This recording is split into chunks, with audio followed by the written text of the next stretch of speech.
fired up crew. I love this. It doesn't feel like 7 o'clock in the morning, by the way. This doesn't happen at 7 o'clock in the morning. Thank you so much. Thank you so much to all you guys for being here today. Thank you so much to the staff, Chris, Valentino. And also, when we're leaders, there's hard choices that we have to make.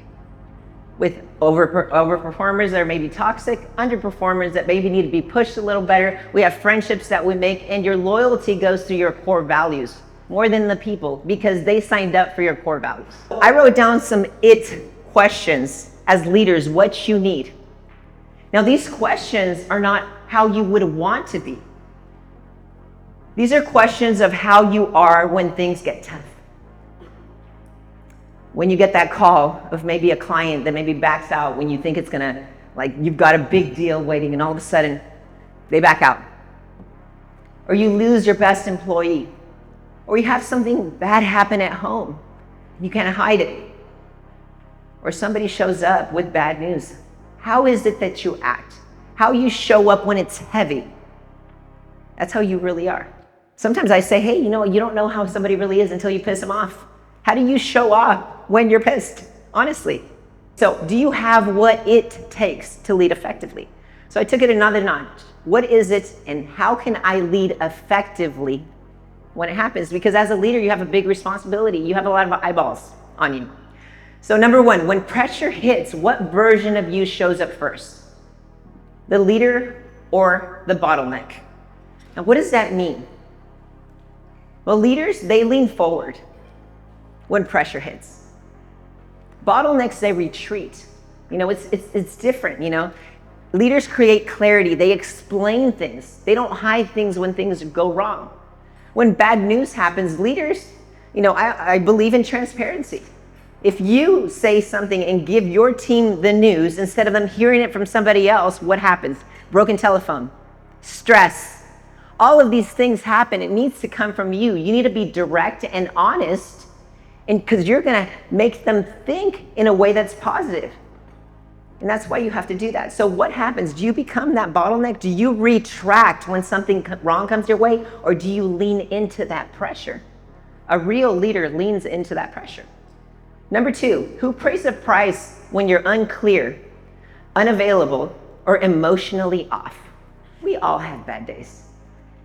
If you're a woman, we have a lot of different personalities. You know what I'm talking about. Especially if you're Latina. Happens. Hey, we know. So it makes us special. We're very passionate, right? So who pays the price when you have an off day? If you say no one, you don't have it. You should think everybody pays the price on how you show up that day. As a leader, it's your responsibility to be on your A game all of the time because it affects everybody around you. Okay? Number three, what hard conversation are you delaying right now? And what's it costing your people? Today, I'm going to challenge you. I'm going to challenge you with some conversations that you need to have. As an employee, you think, hey, I don't want to walk on eggshells when people are around me. And your people, you don't want your people to walk on eggshells either. You want them to be in an environment, and you've created this at Vinanta. You have that environment where people feel safe. But how do you show up as a leader? What's it costing you right now by keeping your mouth shut when thing happens? It's resentment. It's a lot of different things. Think about your relationships even at home. If you're married, if you have a girlfriend or a boyfriend or husband, what happens when you avoid a conversation with one of them? Resentment. It's called death by 1,000 paper cuts. Things do not get resolved. People get lost in business by heartbreak most of the time.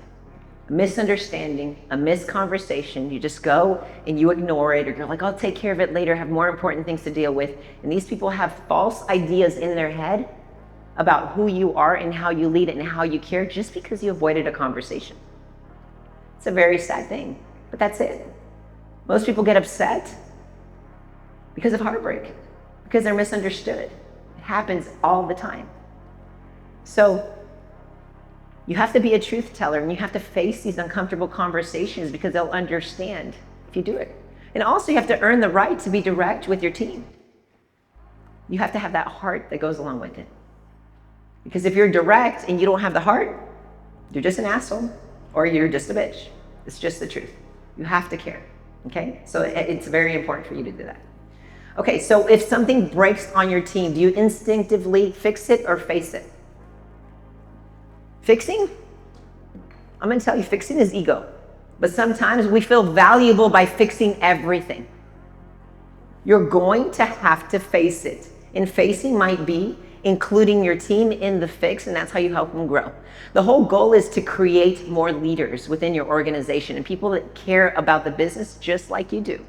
And if you're constantly fixing things, you're burning all your matches and you're not giving the best to your team. And sometimes we expect people to do things on their own. Sometimes you just have to tell them and lead them in that way, and they'll happily do it. Number 5, if your team copied your emotional discipline exactly, would they be stronger or unstable? Now remember, this is not how you wish you were. This is how you are when things are difficult. I'm reminding you. On a bad day, okay? If they were to copy you,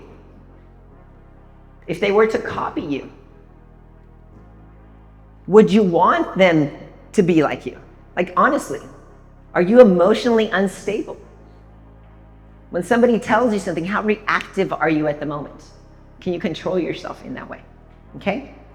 So, number 6, what standard are you silently tolerating that's slowly training your team to lower theirs? There are certain standards, and everybody has this, hey, listen, the best leaders in the world, hey, I'm guilty of this, I do it all the time. There's certain exceptions that I make all the time. And I slowly look the other way because it's easy and because I'm busy and because all these things are happening that I lower the standard. But what happens? They pay attention to that, and then they do the same thing. Then all of a sudden you let it go, and then all of a sudden you realize, you're 10 exceptions deep, and then it's 100 really fast, and your standard just dropped. Okay? So, what is it? This is when everybody gets quiet. No one wants to admit that they lower the standard, but as leaders, we all do that. It's the truth, okay? Now, number 7, do your people bring your problems to you early, or do they wait until they're already on fire? What does that mean? Early or on fire? What happens? Laura brings me a problem. Oh, I have this client, they're upset because of this. Laura, what happened? What did you tell them? I can't believe, you call the client, hey, I'm so sorry about Laura. She gave you the wrong information. I'll take care of it. Don't you worry about it. I'm so sorry. I apologize. And you throw Laura under the bus. Well, what's going to happen the next time Laura has a problem? Laura's going to kick it under the rug. And she's like, oh my gosh, I can't tell them that. He makes me feel like shit. You're going to have to defend Laura. You're going to have to train Laura and how to do it right the next time, but that you never do that with your clients, ever. Does your team trust you to bring you problems, or do you get reactive? Do you start blaming people? This is where true leadership comes in. How reactive are you when things go wrong is what we're talking about, okay? So don't wait until they're on fire, okay? So where are you still confusing control with responsibility? High performers struggle on this one. Control and responsibility are completely different. Some of you guys are fear of giving up control because you're lack that somebody's going to take your job. And that's a scary place to be. Your whole goal as a leader is to build more leaders. That is the way you need to be. Okay? That's how you become a great leader. Okay? Number 9, if your presence disappeared for 30 days, will your team grow, stall, or fracture? What happens if you take a vacation? What happens if now nobody wants to leave this place because this is a vacation 24/7, but when you do go somewhere else and you leave with your family, what happens? Is your team stronger or weaker? Is your mind constantly thinking of what's going to break? Leaders don't build dependence. That's the difference. It builds leaders. Do you have it? Okay? And the last one, what part of your leadership works when you're having a good week? The difference here is it is consistent under pressure. Pressure is where it's at. You have to stay consistent with your it. It's not situational. What makes people want to listen to you as a leader? Like when you see somebody speaking, when they walk into the room without even having to say a word, their presence shows. You're like, man, that person, like you give them attention. You're like, I need to listen. There's something they have to say. Do you ever wonder that? Those people that you look up to, like even your leaders, like what is it that they have that's so special? So I started thinking every single person has to have it in some way, shape, or form. But what is it? Is it charisma? They're charismatic, they light up a room when they walk in without even saying a word.